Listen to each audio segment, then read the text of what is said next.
This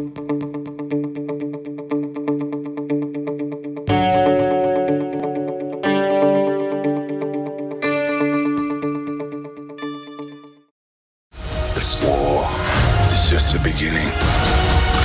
I'm not gonna fight your war. I'm gonna end it.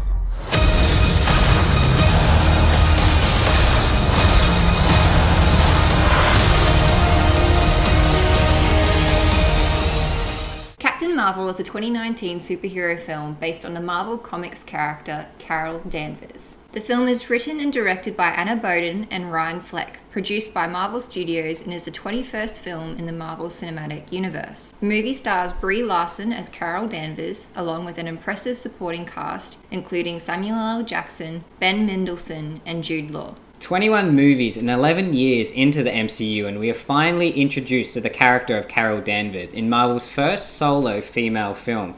Due to this, there's been a lot of hype and controversy leading up to release, which we paid no attention to. This was because all of the marketing material and trailers were very underwhelming, so we found ourselves a little hesitant heading in.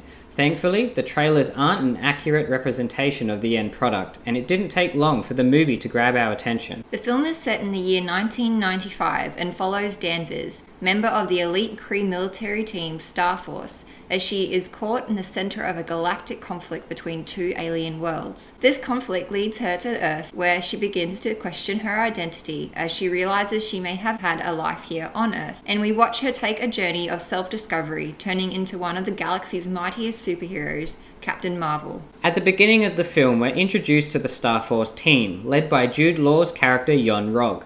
Law looks great in this role, pulling off his stunts with ease. His mentor-mentee relationship with Danvers is interesting, but throughout the film he's constantly reminding her not to let her emotions get the best of her. Obviously, this reminder was used in the film to aid in the development of Danvers' character, but it made me wonder whether there could have been a better way, rather than using the not-so-subtle sexist message. Despite this, it ties into the fact that Danvers is plagued with questions of her past. She has lost the majority of her memory and is confused about what she does remember, explaining her display of emotion. Her identity is explored further upon her return to Earth as she starts to learn of her past. Captain Marvel is introduced to audiences using the same origin story formula of many other Marvel movies, so at times it felt like we were watching the same story but with a different coat of paint. Most of the story isn't very surprising, and most plot points and twists are easily predicted. There is one reveal in the movie, however, that I didn't think that they would attempt, but they went along with it and executed it well. This also gave the characters involved with the twist much more depth, and I'd like to think that this will add an interesting and fresh element to the MCU.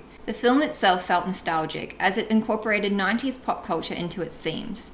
This included the settings, costumes, and music choices. A lot of comedy came from the 90s references and the fish out of water experiences Danvers faced when arriving on our planet. And I feel the movie does a decent job balancing the humor with the action scenes and the more serious moments in the story. It did, however, lack its own original style, and a lot of the visuals are quite bland. To elaborate on this, we thought of other films like Doctor Strange, Guardians of the Galaxy, and Black Panther. These films all contained origin stories, however their styles were very unique and becoming of the central characters, whereas Captain Marvel lacked this distinctiveness and a unique voice, and came off very generic by comparison. Brie Larson as Danvers is fun to watch, although it can be a bit wooden at times.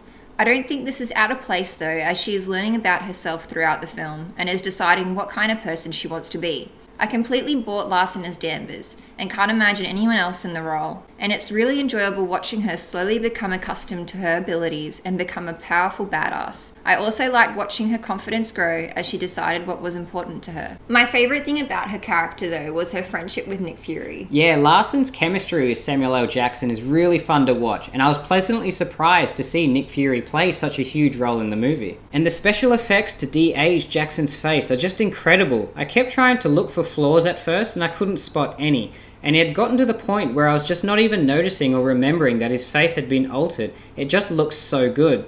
And the special effects for the rest of the movie are really good too, which isn't a surprise for a Marvel film at this stage.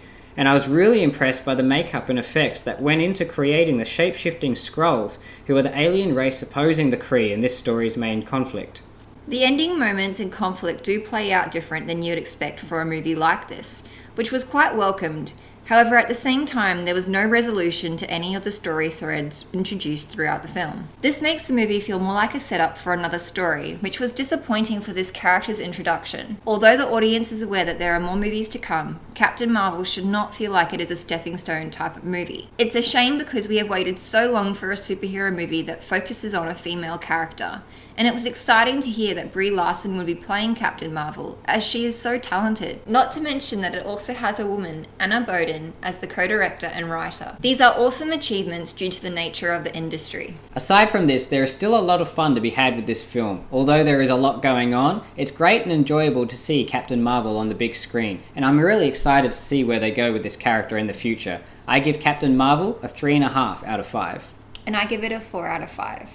Thank you for watching our video. Please leave a like and subscribe, and we'll see you next time. Bye! Bye!